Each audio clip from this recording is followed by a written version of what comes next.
राजा रणजीत सिंह ने सिख साम्राज्य को बुलंदियों पर पहुंचाया। राजा रणजीत सिंह ने सिख साम्राज्य को बुलंदियों पर पहुंचाया, मगर अंग्रेजों के कूटनीति को समझ नहीं पाया। शेरे पंजाब जिनके साथ हमेशा वफादार रहे थे, वही अंग्रेज पंजाब के लिए गद्दार की भूमिका निभाया। जी हां, जिनके लिए हमेशा राजा रणजीत सिंह वफादार रहे थे, वही अंग्रेजों ने पंजाब के लिए गद्दार का काम किया और पंजाब साम्राज्य को भी ईस्ट इंडिया कंपनी का एक हिस्सा बना दिया। पिछले क्लास में मैंने आप सबको बताया था कि सिख धर्म को सिख साम्राज्य के रूप में परिवर्तित करने का काम जिस व्यक्ति ने किया, उनका नाम बंदा बहादुर या लक्ष्मण देव था। लेकिन उस व्यवस्था को आगे बढ़ाने का काम जिस व्यक्ति ने किया, उनका नाम राजा रणजीत सिंह था, जिन्हें शेरे पंजाब के नाम से जाना जाता था। और शेरे पंजाब राजा रणजीत सिंह के संदर्भ में जो प्रश्न आप लोगों से पूछा गया है, जैसे राजा रणजीत सिंह को राजा की उपाधि किसने प्रदान किया, या रणजीत सिंह की तुलना नेपोलियन बोनापार्ट से किसने किया था, या कौन सा जर्मन यात्री जो राजा रणजीत सिंह के दरबार में आया था, जैसे प्रश्नों का हम लोग जो है सिंहावलोकन करेंगे। उससे पहले आपको जानकारी के लिए बता दे, राजा रणजीत सिंह जिनका जन्म जो है शुक्रचकिया मिसल में हुआ था, और इनका जन्म हुआ था कब, आप कहेंगे राजा रणजीत सिंह जिनका जन्म हुआ था कब, तो आप कहेंगे 13 नवंबर वर्ष 1780 को। कहां पर हुआ था, तो आप कहेंगे शुक्रचकिया मिसल। और ये शुक्रचकिया मिसल था कहां, तो आज जो है पाकिस्तान का गुजरावाला के आसपास का क्षेत्र था, जहां पर महासिंह के घर में इनका जो है जन्म हुआ था। उन दिनों सिख साम्राज्य जब कुल जो है 12 हिस्सों में जो है बटा हुआ था, और हर एक प्रांत को उन दिनों मिसल के नाम से जाना जाता था, तो शुक्रचकिया मिसल में इनका जन्म हुआ, जिनके पिताजी का नाम जो है क्या नाम था, महासिंह। महासिंह कौन थे, तो आप कहेंगे कि इनके पिताजी रहे थे, जबकि माताजी का नाम जो है, माताजी का नाम राजकौर था। क्या नाम था, राजकौर। राजकौर जो है इनकी माताजी थी। और नियति को कुछ और ही मंजूर था, बहुत जल्दी महासिंह का निधन हो गया। 1792 में ही महासिंह का निधन हो गया। तब राजा रणजीत सिंह की अवस्था अभी किस तरीके से जो है 12 साल की थी। तब शुक्रचकिया मिसल प्रशासन व्यवस्था को देखने के लिए माता राजकौर और राजा रणजीत सिंह की दादी मां और इनका जो है एक बड़ा विश्वसनीय मंत्री ने व्यवस्था संभाली, तब तक जब तक कि राजा रणजीत सिंह 18 साल की अवस्था जो है नहीं प्राप्त करते हैं। 17 साल की अवस्था में, यानी 1797 ईस्वी में इन्होंने व्यवस्था अपने हाथों में ली और अपने आप को जो है यहाँ का शासक जो है घोषित किया। वर्ष 1800 का वो दौर था जब अफगानिस्तान का शासक, जिसका नाम था जमान शाह ने पंजाब पर अटैक किया। लेकिन पंजाब पर अटैक करने के दौरान ही, उस समय जब काबुल में विद्रोह हुआ तो अंततोगत्वा जमान शाह वापस जो है चला गया। यद्यपि कि उसको जो है रोकने के लिए राजा रणजीत सिंह एक विशाल सेना के साथ जो है 18 साल की अवस्था में लाहौर की तरफ जो है बढ़े, लेकिन अपने साम्राज्य में काबुल में जो कुछ भी हो रहा था उसके वजह से जमान शाह जो है वापस चला गया। वापस जाते समय जब उसकी 18 तोपें जो है चिनाब नदी के दलदलों में फंस गई, तो इंसानियत का प्रमाण जो है प्रस्तुत किया किसने, राजा रणजीत सिंह ने, और उन तोपों को निकलवा करके और जमान शाह के पास वापस भिजवा दिया।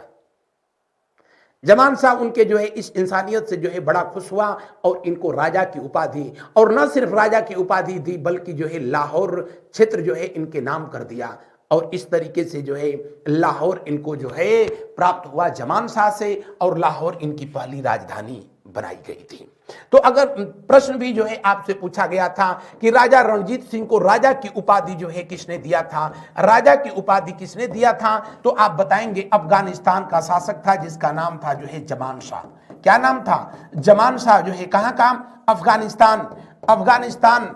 और आपको जानकारी के लिए बता दें कि ये जमान शाह जो है रिश्ते में ये रिश्ते में अहमद शाह अब्दाली का जो है पोता था, वही अहमद शाह अब्दाली जिसने भारत पर 1761 में अटैक किया और पानीपत के तीसरे युद्ध में मराठा शक्ति का सर्वनाश कर दिया था। हालांकि उससे पहले भी उसने भारत पर अटैक किया था। पानीपत पर उसका जो आक्रमण था वो 5वां आक्रमण था। किसका? अहमद शाह अब्दाली, उसी का ये पोता था जिसका नाम था क्या? जमान शाह। राजा रणजीत सिंह जो है लाहौर को अपनी राजधानी बनाते हैं। किसको राजधानी बनाए? लाहौर को अपनी राजधानी बनाए। वही लाहौर जो आज पाकिस्तान में है, रावी नदी के तट पर है। और इस तरीके से इनकी प्रशासनिक जो है राजधानी कहां थी? तो आप कहेंगे कि लाहौर थी। लाहौर जो है राजधानी बनाई गई। जबकि आध्यात्मिक अगर जो है पूछा जाए कि आध्यात्मिक राजधानी कहां थी, तो आप कहेंगे कि इनकी आध्यात्मिक जो राजधानी थी, आध्यात्मिक राजधानी थी कहां पर? अमृतसर में थी। कहां? अमृतसर में इनकी जो है आध्यात्मिक राजधानी रही थी। और लाहौर के ये शासक कब हुए? तो आप कहेंगे कि 1799 में। इनको राजा की उपाधि किसने दिया था? जमान शाह ने दिया था। और इसी जमान शाह का जो है छोटा भाई शाह सुजा ने इनको 1800 ईस्वी में उस वस्तु को भी जो है वापस कर दिया जिसको कि अब हम लोग कोहनूर के नाम से जो है जानते हैं। यानी कोहनूर हीरा इनको प्राप्त हुआ था। किसको? राजा रणजीत सिंह को। और कब प्राप्त हुआ था? 1800 ईस्वी में। किसके द्वारा? तो शाह सुजा के द्वारा। और ये शाह सुजा भी कौन था? तो शाह सुजा जो है ये भी अहमद शाह अब्दाली का ही जो है पोता रहा था। बहरहाल राजा रणजीत सिंह अब जो है शासक बनते हैं, जिनको शेरे पंजाब के नाम से जो है जाना गया। शेरे पंजाब के नाम से जाना गया। और इन्होंने लाहौर, कश्मीर, इसके अलावा आपका मुल्तान सहित जो है इनका पूरा प्रांत जो है कुल 4 भागों में बटा हुआ था। तब प्रांत को सूबा कहा जाता था।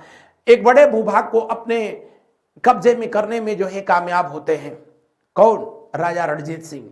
और इन्होंने उस समय जो सिख साम्राज्य जो है बिखर गया था उसको एक साथ लाने का जो है काम करते हैं। यानी जो है सिख साम्राज्य का एकीकरण करते हैं। जो 12 मिसलें थी उन दिनों अपने आप में जो कि 12 राज्यों की तरफ या कह लो कि 12 देशों की तरह जो है कार्य करती थी।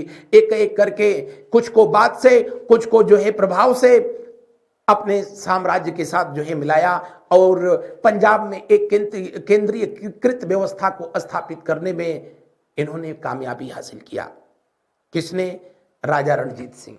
इन्होंने उस समय जो सिक्के चलाए, कौन से? जो सिक्के इनके द्वारा जो है चलाए गए थे उसको किस नाम से जाना जाता था? उसको जाना जाता था नानक सहाय।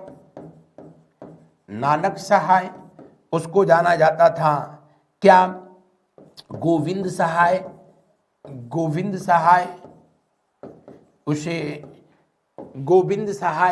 और एक और जो है इन्होंने सिक्का जो चलाया जिसको कि किस नाम से जाना गया? लक्ष्मण सहाय। वही लक्ष्मण जो कि जिसे बंदा बहादुर के जो है नाम से जाना गया।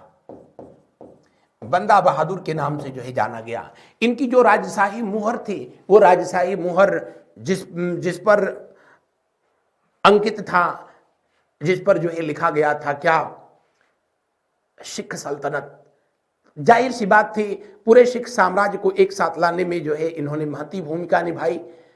बचपन में ही इनकी एक आंख जो है चली गई थी, चेचक की बीमारी में एक आंख इनकी थी। इन्होंने कहा था कि ऊपर वाले ने हमारी एक आंख इसलिए ले लिया ताकि जो है मुझे सम्राट बनना था, राजा बनना था और सबको मैं एक नजर से देख सकूं, इसलिए ऐसा किया था। बहरहाल इनकी बढ़ती हुई जो है शक्ति से इन्हीं के शासनकाल में उन दिनों जर्मनी का एक यात्री था जो कि इनके दरबार में आया था जिसका नाम था वेन ह्यूग। क्या नाम था? वेग ह्यून। जर्मनी यात्री जिसका नाम क्या था? इसका नाम था वेन ह्यूग। और वेन ह्यूग का जो है भारत में आगमन हुआ, इसने जो है इनकी तुलना जो है नेपोलियन बोनापार्ट से जो है किया था। नेपोलियन बोनापार्ट से किया था इनकी तुलना, जो कि आपको जो है कवर पेज पर दिखा था, थंबनेल में दिखा था कि राजा रणजीत सिंह को नेपोलियन बोनापार्ट के जो है समकक्ष किसने बताया था? यही जर्मनी के जो है व्यक्ति के द्वारा बताया गया।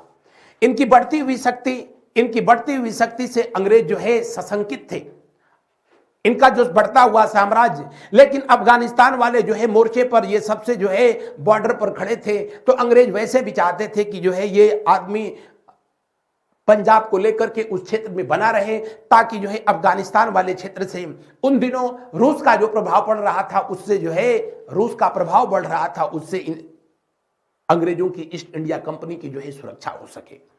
और यही वजह था कि उस समय चार्ल्स मेटकाफ को उस समय का तात्कालीन जो है गवर्नर जनरल था, जिसका नाम जो है लॉर्ड मिंटो फर्स्ट ने इनके पास जो है भेजा, और अमृतसर की संधि करके इन्होंने जीवन की सबसे बड़ी जो है गलती कर दी। क्या अमृतसर की संधि जो है कब हुई थी? तो आप कहेंगे 25 अप्रैल। कब हुई थी?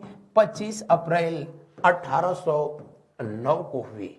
किसके किसके बीच हुई थी ये संधि? तो आप कहेंगे ये संधि हुई थी किसके किसके बीच? तो अंग्रेजों के तरफ से इस पर हस्ताक्षर किया था जिसने, उसका नाम था चार्ल्स मेटकाफ। ये भी आगे जाकर के जो है अल्पकाल के लिए गवर्नर बनेगा, लेकिन अभी फिलहाल एक ऑफिसर के रूप में आया था चार्ल्स मेटकाफ। और किसके बीच जो है ये संधि हुई थी? तो राजा रणजीत सिंह के बीच हुई थी।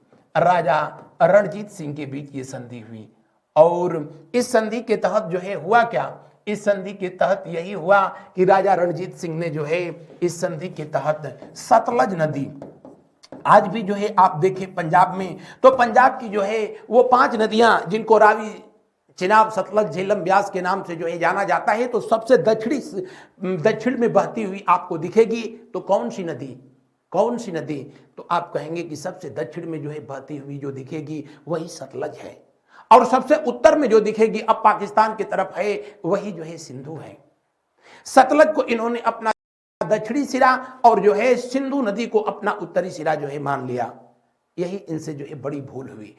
सिंध में अंग्रेजों की सेना को जो है रहना स्वीकार कर लिया, और सतलज जो है इनकी एक सीमा हो गई, तो ये उत्तर की तरफ भी नहीं बढ़ सकते थे और दक्षिण की तरफ भी, क्योंकि दक्षिण में ब्रिटिश साम्राज्य का जो है क्षेत्र था, तो इसलिए ब्रिटिश इनसे जो है अब सुरक्षित हो गए।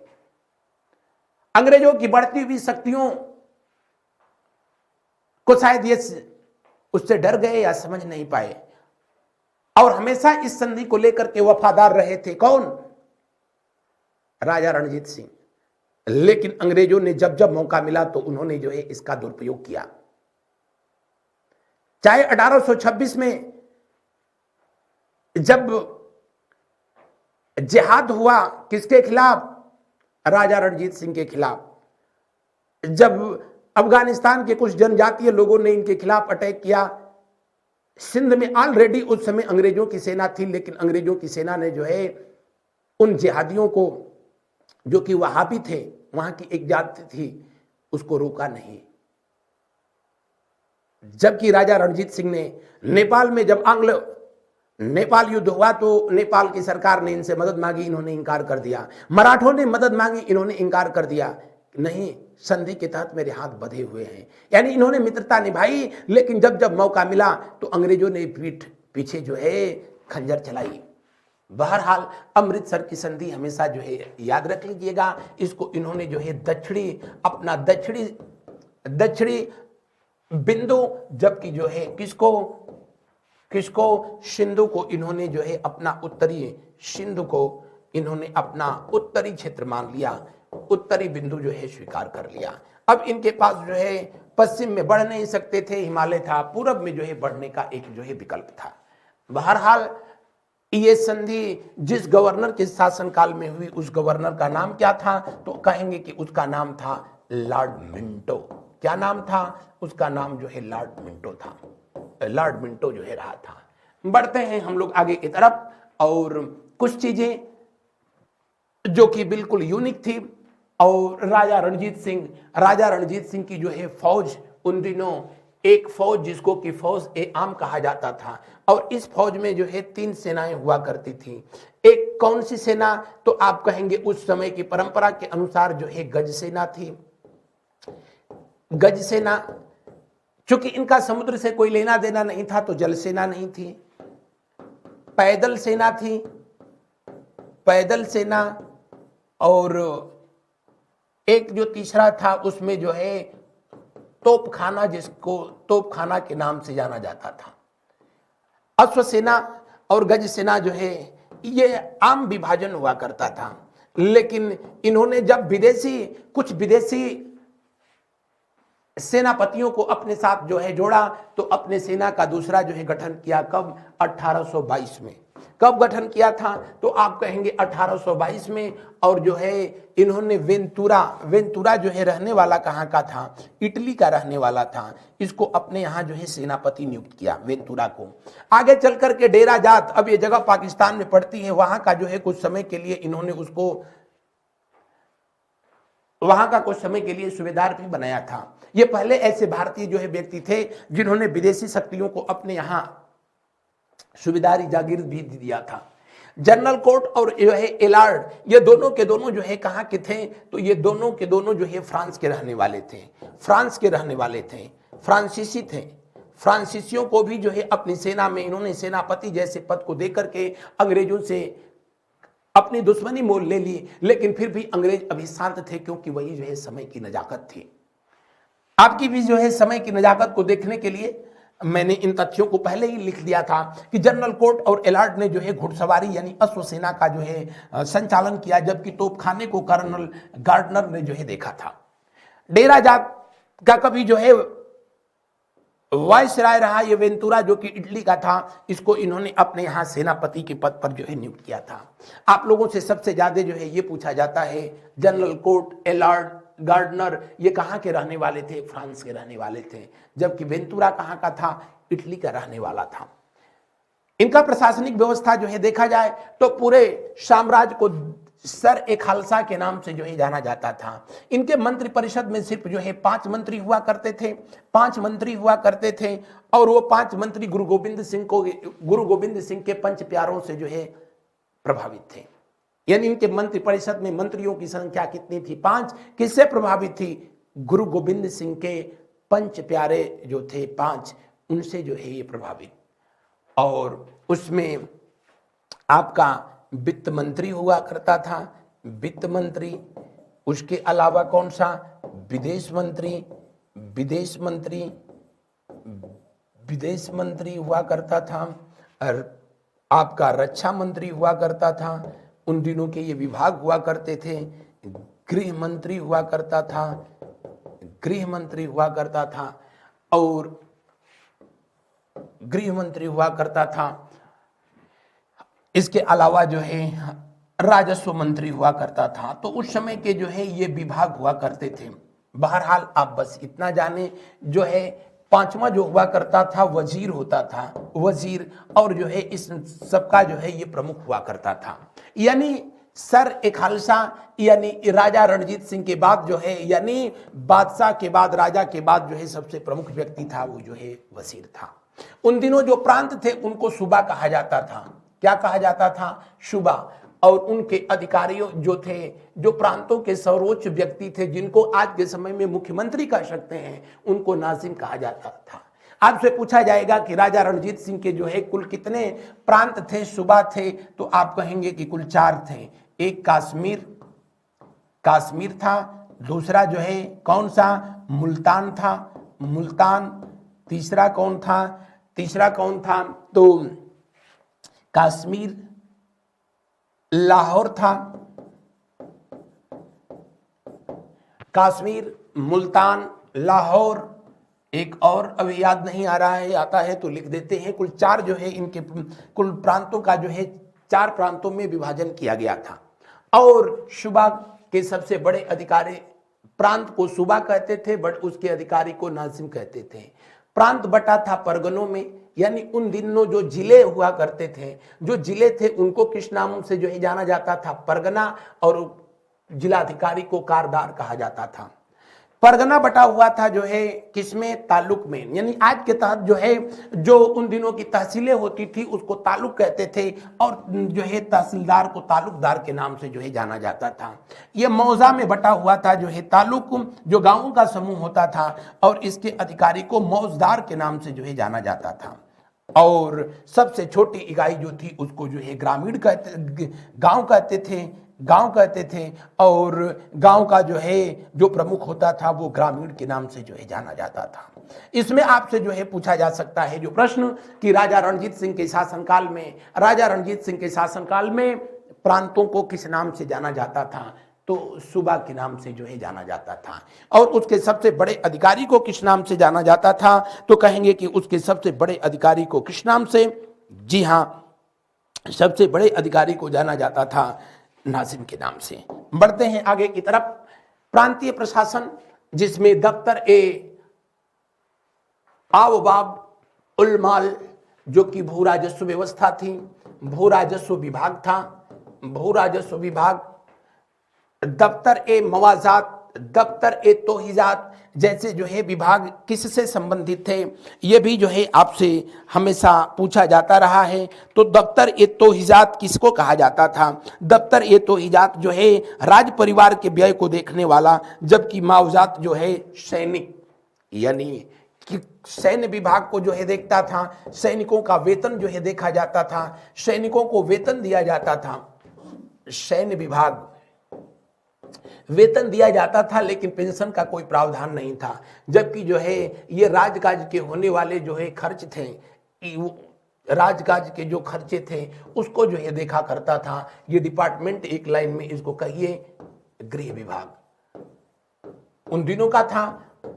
और इनका प्रांतीय प्रशासन जो है बिल्कुल ब्रिटिश व्यवस्था पर जो है आधारित थी। भू राजस्व इनके यहाँ जो लिया जाता था 33 से लेकर के, यानी 33% से लेकर के जो है कितने प्रतिशत तक, 40% तक। तो आपसे जो है पूछा जाएगा राजा रणजीत सिंह के समय में जो टैक्स लिया जाता था, कर लिया जाता था, वो कितना प्रतिशत था? तो 40%, यानी जाहिर सी बात है 40%, 33 से लेकर के 40% तक जो है लिया जाता था। हालांकि बटाई और कनकोत व्यवस्था भी उन दिनों जो है चलती थी, लेकिन ये जो है सबसे अधिक प्रचलित हुआ करता था।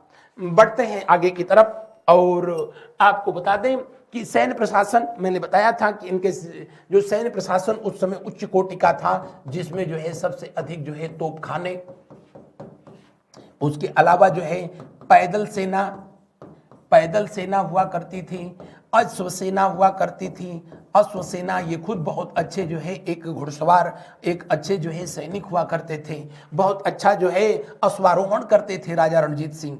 इसके अलावा जो है गज सेना और आवश्यकता अनुसार जो है उष्ट सेना यानी ऊंट सेना भी जो है रखी जाती थी। तो उस समय की जो है ये व्यवस्थाएं थी। सैनिकों को जो है सैनिक सेवा के बदले वेतन दिया जाता था और जागीर भी विशेष परिस्थितियों में दी जाती थी, लेकिन पेंशन का कोई जो है प्रावधान नहीं था। न्याय व्यवस्था, अदालत उल आला, और इसका सबसे बड़ा जो है अधिकारी जो है स्वयं राजा हुआ करता था, यानी राजा रणजीत सिंह। इसके तहत जो है किसी व्यक्ति को आजीवन, जिनके द्वारा जो है सबसे बड़ा जो मामला होता था देखा जाता था, और अपराधी को आजीवन कारावास या मौत की सजा तक जो है दी जा सकती थी। उसके बाद नाजिम ए आला होता था। कौन सा? नाजिम ए आला। मैंने बताया था कि उन दिनों प्रांतों का सबसे बड़ा अधिकारी जो हुआ करता था उसको नाजिम कहते थे। क्या कहते थे? नाजिम कहते थे। तो ये कह लो कि उन दिनों का एक ये जो है इनका हाई कोर्ट था और ये उस समय की सुप्रीम कोर्ट थी। इससे नीचे जो अदालतें होती थी जो कि जिला लेवल पर हुआ करती थी, और उससे नीचे जो है जो ग्रामीण क्षेत्रों का मामला था, गांव के लोग जो है खुद ही उसको पंच प्यारे यानी पंचायत के माध्यम से जो है समझ लेते थे, हल कर लेते थे। राजा रणजीत सिंह की जो है शासन व्यवस्था बहुत जो है अच्छी रही थी, और इनसे जो है अगर कहीं पर गलती हुई तो बस जो है इस बात में गलती हो गई कि ये अंग्रेजों की कूटनीति को समझ नहीं पाए। वरना उन दिनों अगर जो है मराठों से ये हाथ मिला करके अगर जो है चले होते तो भारत का इतिहास शायद जो है कुछ और रहा होता।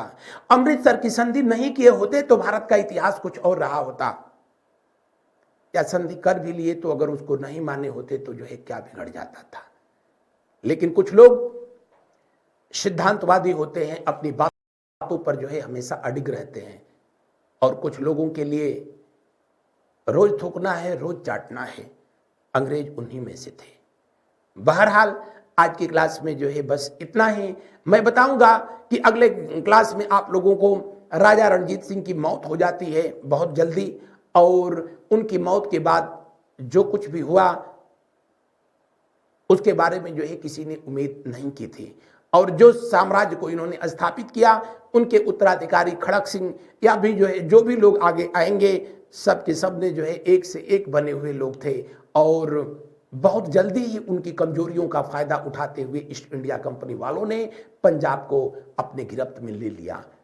और राजा रणजीत सिंह का जो है ये साम्राज्य डलहौजी के समय में आते आते पूरी तरीके से 2 आंग्ल सिख युद्ध लड़े गए, और उसके बाद ईस्ट इंडिया कंपनी का हिस्सा बन जाता है। ये आगे की कहानी जो है अगली क्लास में बताई जाएगी। इस सेशन में बस इतना ही। आप अपने जो है सकारात्मक या सुझाव वाले विचार जो है जरूर कमेंट बॉक्स में लिखें, जिसको पढ़ करके हमको असीम सकारात्मक ऊर्जा मिलती है और बेहतर करने का जो है प्रेरणा मिलता है। इस सेशन में बस इतना ही।